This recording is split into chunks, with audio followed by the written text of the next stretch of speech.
So welcome back to positionspecific.com and Coaching Journey 1. Before I run through week 14, just want to say a big thank you to everybody who subscribed to the channel so far. You know, we're nearly at 1,000 subscribers, which is just unbelievable. You know, this was just something that we set up just to share with you with coaches, and you know, some of the comments and feedback that we're getting on a weekly basis now is just fantastic. So thank you again for supporting us and, you know, and getting involved with the journey. If you haven't yet subscribed, make sure you press that subscribe button and make sure you turn them notifications on as well. You know, and every time that we have these videos, if you do like the videos, don't forget to press the like button.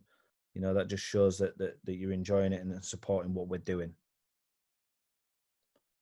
So week 14, we're going to start off with the Newcastle United review. Then we've only got 2 sessions this week. First session is going to be focused around individual process.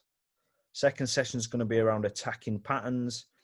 And then when we're looking at the game plan going in against Bradford City, we're going to talk more about system adaptations rather than actually our game plan that we run through most weeks.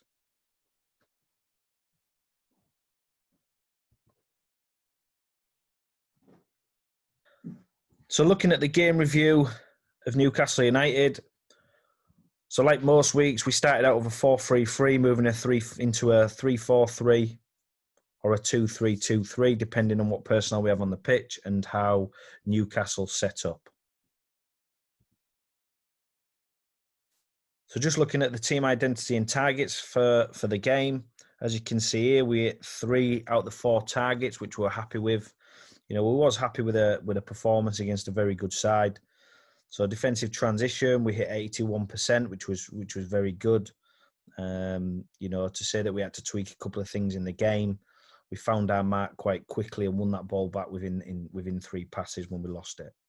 Defensive organisation, we tried something slightly different with the press. So as you can see there, it worked. So we're happy with that. We were just under the attacking transitions.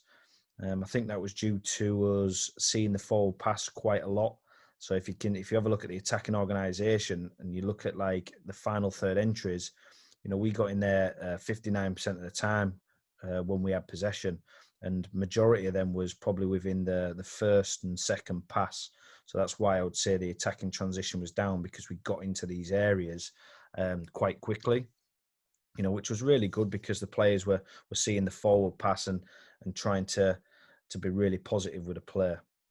But still, you know, you're looking at that. So it's only 1% off our target. So as a whole, you know, we felt that we imposed our identity on the opposition. So we're happy with that.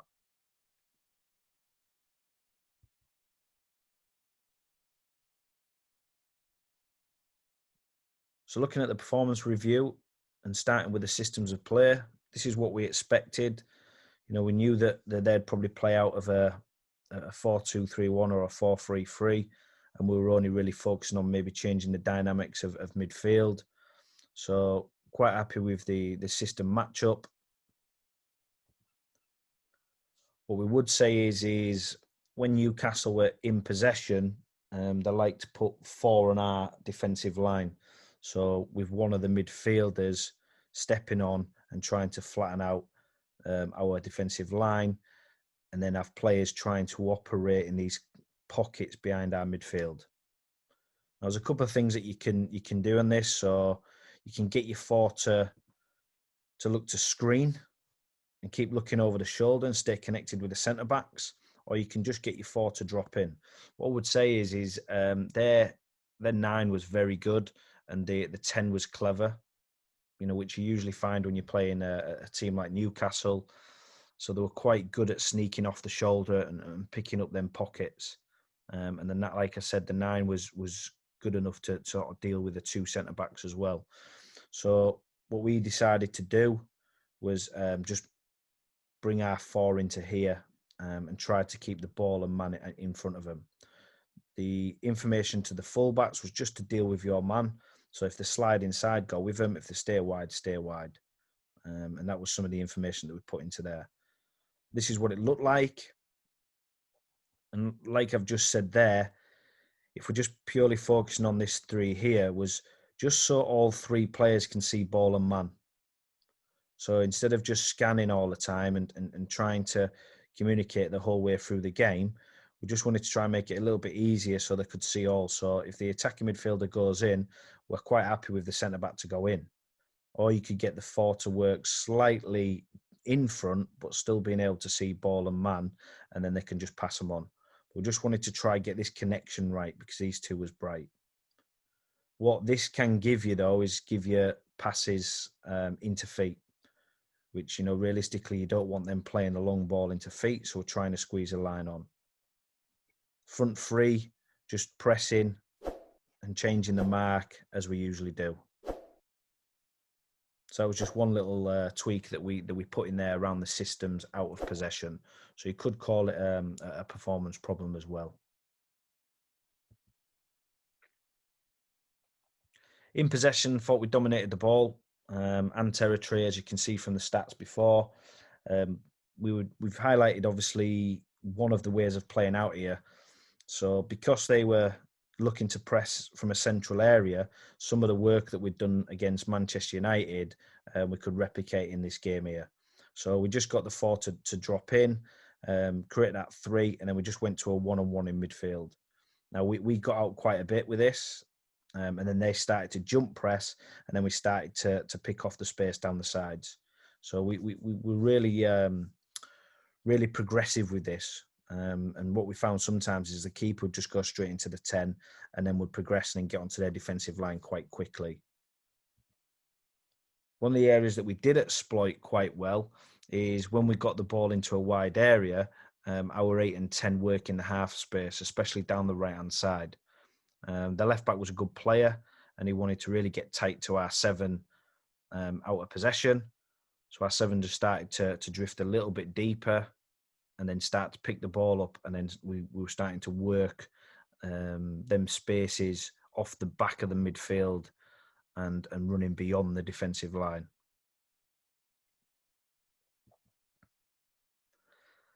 Out of possession, what we did is we pushed on the 7 slightly higher, and I think if anybody had a look at some of the training work that we did leading into Newcastle, what we was trying to do is we're trying to get the 3 players to work a certain connection. So we're trying to get the keeper to play either long straight away into the fullback. That's why we got the 7 to start higher. Or if the ball goes into left centre back, we're just really going to be quick on that press there to force them wide. And what we were trying to see was our midfielder change the mark, our 7 drop in and recover, and our 9 come across. Now, anybody who's been following the journey will understand that. And if you don't, make sure you check back through our journey videos.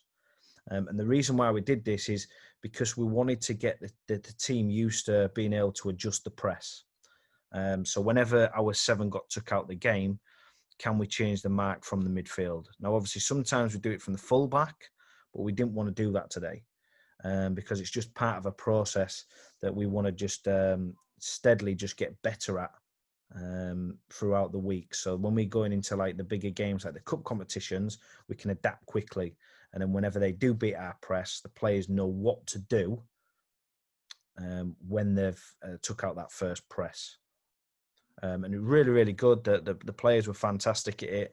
Yes, they covered a little bit more around the distances, but I think it was really good just to highlight that if this happens, this is what we've got to do. So we're happy with that with the team. Now, I haven't dropped it in here, but what I would say is one of the performance problems that Newcastle did cause us with was that direct play into a 9 again. Which we've had earlier in the season. They had a really, really good 9. They used him really well. He could link up play. He could run off the shoulder. He just had a little bit of everything. Now, I'd say that the centre-backs dealt with him for a long time, but there was just the odd moment where the 9 would do something which was, which was top draw and causes a few problems. I didn't want to drop it back in here again because some of the stuff that we work on with them, and we've had a couple of games now where we've had this issue. So the types of things that we'll be talking to our centre backs around the dark arts and one getting tight, one covering, winning the duel before the ball gets there. But overall, quite happy with the game and how the players are adapted to some of the changes throughout the match.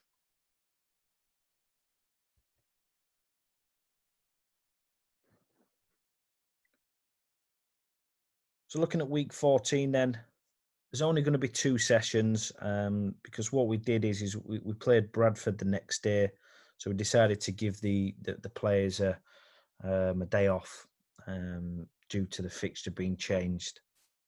So first session is individual process in possession. So we're talking about our performance wheel there. If you haven't seen the performance wheel, check out the first coaching journey video where we go into a bit more detail around that. So it'll be a little technical drill around scanning and then moving into a 3v3+2 possession game. Session 2, we're going to look at some attacking patterns, but working centrally. So we're going to start off with an unopposed practice with a finish on goal, and then we're going to turn it into a 7v7 game. And then instead of just running through our normal game plan, we're just going to talk about system adaptations. So we know that Bradford like to try different things, and the coaches like to experiment, which is good. Every time we play Bradford, it's always a good game because they do try different things. And what we decided to do, because we had this off, we decided to drip feed the players some stuff around system adaptations and why we do it. Obviously, we talked to the players about it quite a bit, and we've done it a few times throughout the year. But we just thought this was a good opportunity to give them something to think about going into this game. So session 1, individual process in possession. So just looking over to the left-hand side, you've got all the practice detail in here. You've got the practice outcomes. So this is what we're really going to go after. You could use this as a build in the attack or any part of sort of in possession, really. We've just dropped in there, just building the attack for now. Then you've got the physical outcome. So match day +2. It's not a pitch recovery. Practice for about 30 minutes. Medium intensity. So yes, they're working hard when they're in there. And then on the side, they're having a bit of a breather. And then you've got the area sizes here. So I'll just run through the practice. So we'll work through 2 parts in the practice. And in part 1, we're going to use 2 footballs. And all the middle player is going to do is start on the central cone and then look to work a movement and receive the ball and play the opposite way. They'll receive the next ball and then play to the spare man on the opposite side. And they'll just repeat that process. So what you're saying to the players is here, we're looking at double movements. So while we're scanning, so scan, can you see the ball? Can you see the next move? Pick up a good position. So you're moving. So now you're starting to look at your footwork and your body position to then receive the ball and then release it cleanly. So all unopposed in here, and then you're just looking at that individual process: scan, move, receive, release, and you're trying to do it at the highest quality. What we want the players to do is be on the move as they're receiving the ball. Part 2, we take a ball away. And as you can see here, I'll just pause it. When the ball's getting played from this side, one of these 2 players steps out to press the receiving player. Now, no tackling, so it's shadow defending. We're just asking them to come in and try to tag the player. But it doesn't affect anything. The force still receives it and plays it. Now, what we're saying to the player is can you see the ball? Can you see the danger? And can you see the next move?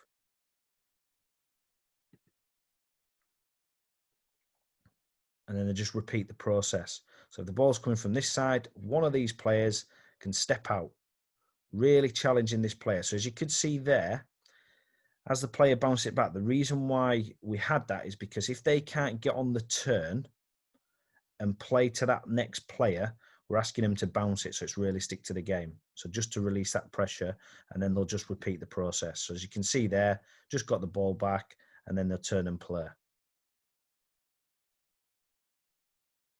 So if they can get on the turn, they will turn and play. If they can't, because the defender's got there quickly, just bounce it straight back and then receive the ball and then turn out and play as normal.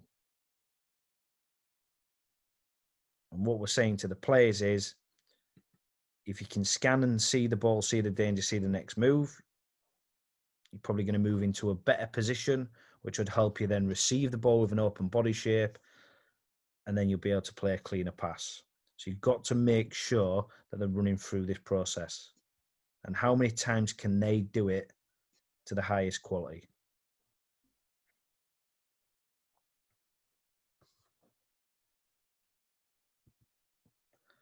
So just moving into the skill practice, 3v3 plus 2. So you got your details here again.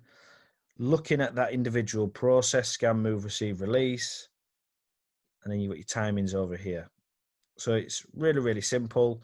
3v3, team in possession are using the 2 outside players, and they're just trying to move the ball from one side to the other. Again, you can put whatever point systems you want in there. So it could be if you get it from the 5 to the 9, you get yourself a point. Or you could do it so you've got to get it all the way across and get it all the way back. Entirely up to you. You can add in other little points where if they can play a forward pass into the top player one touch, they get themselves a point. It's up to you to play with the point systems. So whichever team's in possession, it's a 5v3.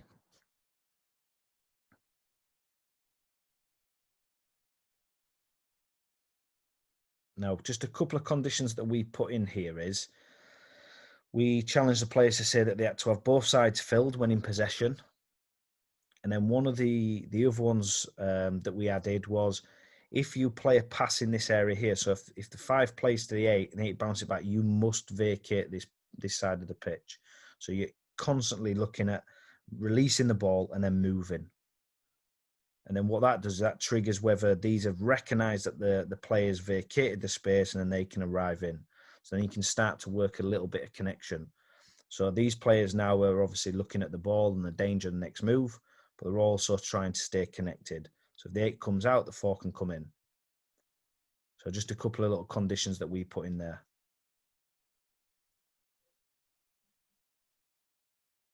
And then after this practice, we just moved into a small-sided game where we worked on 1 touch, 2 touch, 1 and 3 touch.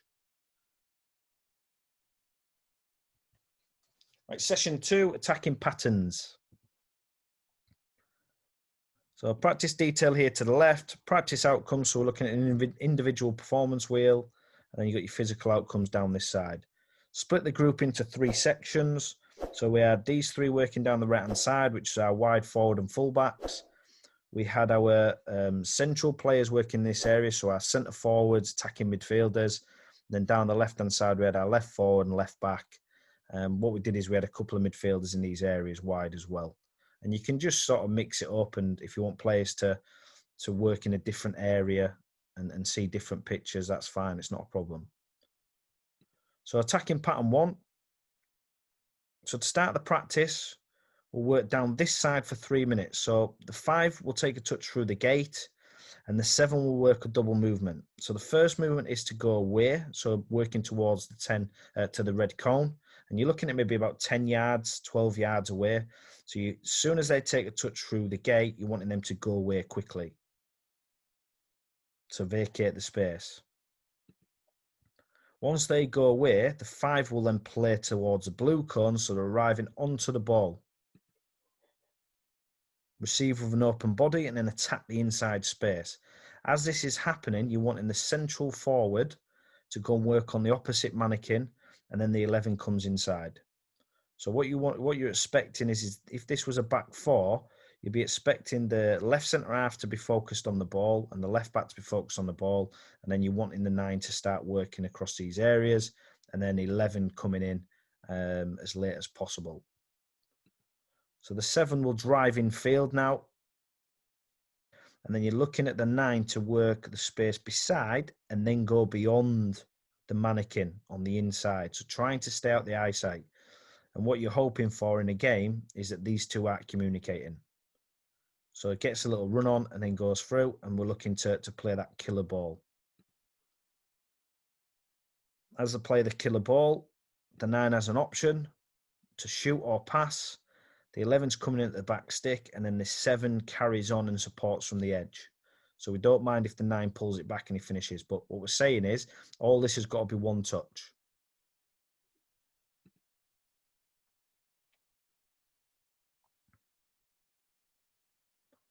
Next ones get set. And then we just repeat the process.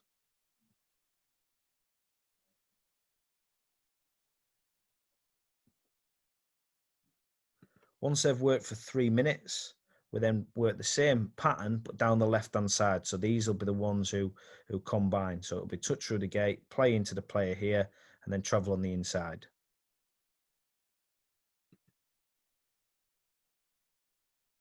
So the second pattern, so same movement again here. So you're moving away to receive the ball. And like I said, we're attacking inside. But what we're going to do now is the 9's just going to come off the furthest centre back, last minute, and we're just going to play a little 1-2. So we're still trying to get into the same area, but just a different way.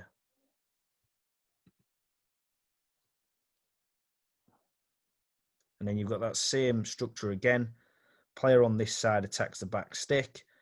The central forward now will hold the run, so they pull it back.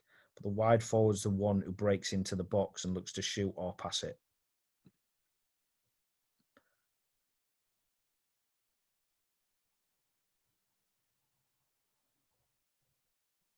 Again, you'd work for 3 minutes and then work down the other side.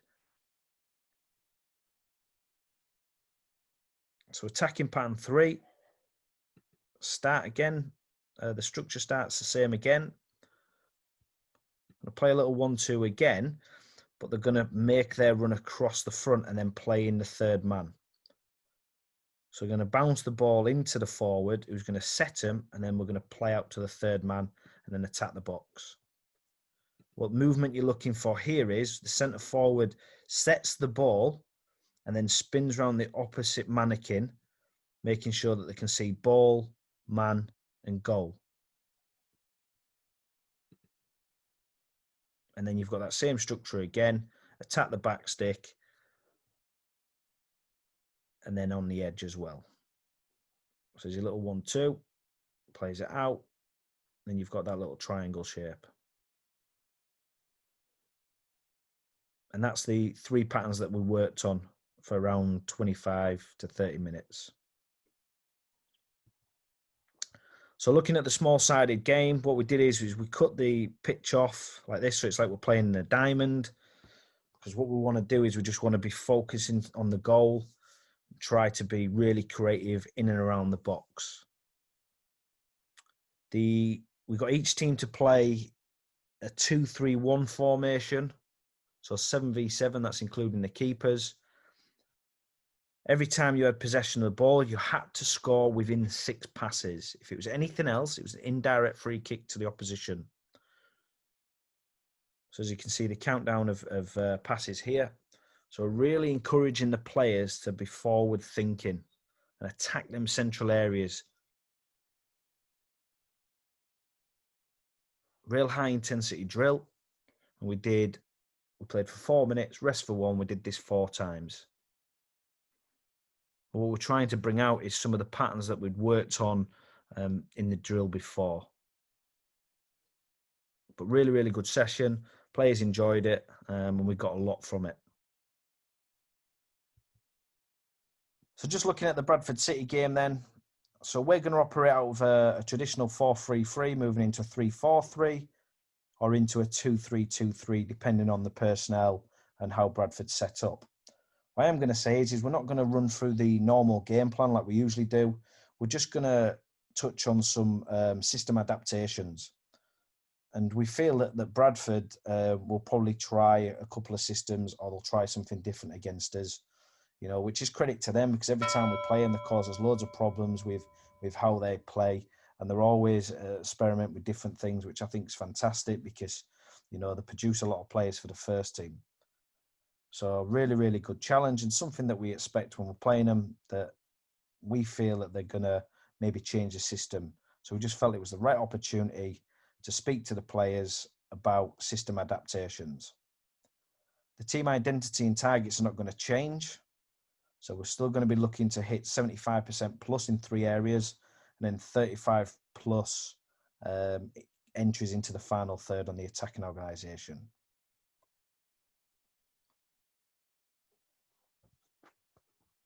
So let's have a look at the system adaptations. I think the first thing that we all need to understand is why. It's really important that we keep drip feeding the players this, so they understand why we make the changes. For us, it's really simple. We want to make sure that we hit our targets in all 4 moments of the game. And to do that, we must be adaptable. And hopefully over the next few slides, you'll get a better understanding of this and why we do it. We also feel it's really, really good for individual development because you're asking players to be adaptable and play or maybe over 2 or 3 different positions and play in different areas. So I think like long term as well, I think it's really, really good for the individual. If you look here, we're in a 4-3-3 and there's 3 areas that we don't want the opposition to get into. Don't want the opposition to get in beyond our defensive line. You don't want them to get in between your defensive and midfield line, and you don't want them to get between your midfield and attacking line.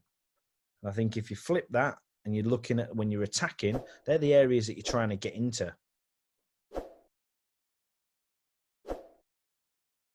So what I'm trying to show you is when you're playing against different systems, and just for the example here, we've put a diamond and 2 in there. So it's like a 4 diamond 2. What you'll find is if the systems aren't matched up, you'll have players in critical areas when in the defensive transition or in the defensive organisation.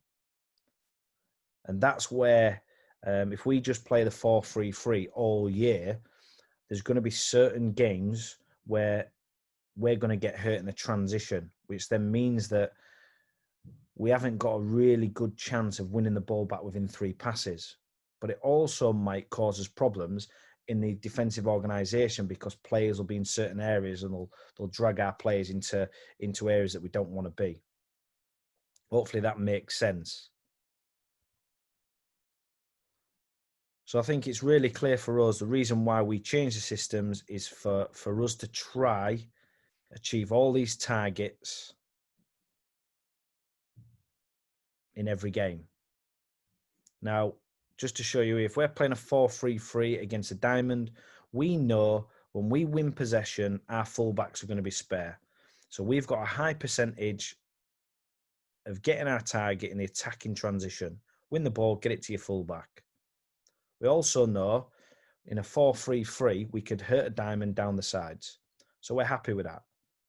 But what we're saying is when we lose the ball against a diamond, they could potentially have 2 players who can threat our defensive line beyond or drop into in between the units and hurt us. They will have a cam in there, which could cause problems. And then the 2 side diamonds could either stay high, drop deeper, or even play wide or narrow. So we know whenever the ball's turned over, they could have maybe 1, 2, 3 or 4 players in areas that they can hurt us. Now, yes, we might be a stronger team like overall, and we might be dominating the diamond, and that's fine. And if that's how the game's going, then stick with it. But if there's moments where the opposition are getting the ball in critical areas, then that's something that we need to think about changing. And that's why we change. Now, everybody knows who's been watching our journey, we play out of a 4-3-3, and we'll play that system for majority of the season. But we just need to make sure that we're ready to change the system when playing against different personnel or different systems. Hopefully that's clear.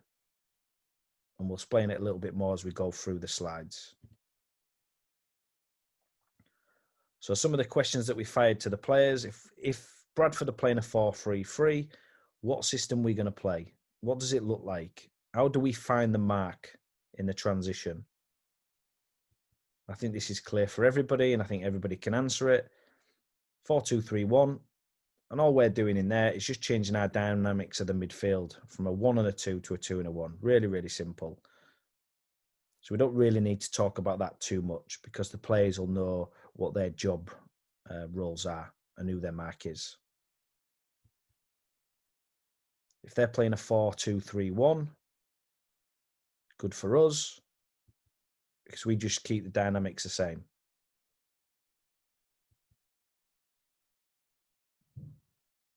And as you start to move on to the next system, so if Bradford are playing a 4-4-2, you start to look now that whenever there's a transition, the distances could be different or the opposition could hurt you in certain areas. And again, you could stay in your 4-3-3. That's fine if you're dominating the game. But what if every now and again the two forwards are finding space down the side of your defensive midfielder, or they've got to run on your centre backs and causing problems? So if that's a danger, it's something that you need to think about. What if the wingers are now starting to cause problems and come in field or stay wide? So it's just some stuff that you need to think about. So what would we change to here? And the players were quite quick with this because they've done it a few times in training, obviously, and we've done it in a handful of games this year. We would just go straight into a 3-4-3. Now, how you want to change that is up to you. You could have a fullback on a defensive line, or you can move your defensive midfielder on the defensive line. What you've got here is you've still got your +1 to build. You've got your +1 when you're defending. So if somebody does break the line or beat a press, you've still got your change your mark on the defensive line. Front three are just occupying the same as they do every game, working against a +1. If the opposition changed to a diamond, what do? Really, really simple. We just changed to a 3-3-1-3, as you can see there. And again, how you want to do that is up to you. For this example, we just pulled in the right back onto our defensive line and pushed the midfielder into midfield. If the opposition changed to a 4-2-2-2, which you don't see very often, you might find this if a team are playing a diamond. That this could happen when they're moving naturally. So all we're doing now is we're just changing the dynamics in midfield again. All the in possession stuff will take care of itself because we've got the +1. We constantly are on to the players about building and how to do that. You might have your natural movements, which will cause problems. So you might have your left back in that midfield area, but in possession, he might drift wide. That's not a problem. But as long as he can find his mark quickly when the transition happens. So for us, it's just important that we give the players the best opportunity to dominate all four areas of the game. And we've worked both ways. We've worked out of playing a 4-3-3 all year and then training our team up on how to deal with all the different systems. The issue that you get with that is if you aren't with them every day, it's hard showing each individual their roles and responsibilities against different systems. Also teams might catch you out, so you might prep to play against a 4-4-2 diamond, but then they might play a 3-5-2. And then you're asking your players to readjust and think of all them pressing patterns. And then also as a coach, you might have 20, 30 minutes in the game where they're really dominating you. You could be 1 or 2-0 down because you're trying to get organised. Now, yes, there's other ways. You could drop them into a medium to low block, not a problem. But for us, because we want to keep our targets up and we want to be, like winning the ball within 3 passes, winning the ball in the top 2/3, we want to be securing it when we're in attacking transition, and we want to get into them attacking into the final third, 35% of the time. For us to sustain that, we can't have periods in the game where the opposition are causing us loads of problems due to the system. And this is just our way of playing, and it's something that we're enjoying. The players are enjoying it. There's no right or wrong, but we just felt that we wanted to share this with you because we touched on it with the players throughout the week because we only had 2 training sessions. Hopefully this makes sense. If it doesn't, then just please leave your messages below, or send us a private message on one of the social media platforms and ask questions. If it's something that you want us to go into a bit more, then again, just let us know. It's not easy to explain on here, but hopefully I've made it clear enough for you to take something away from it.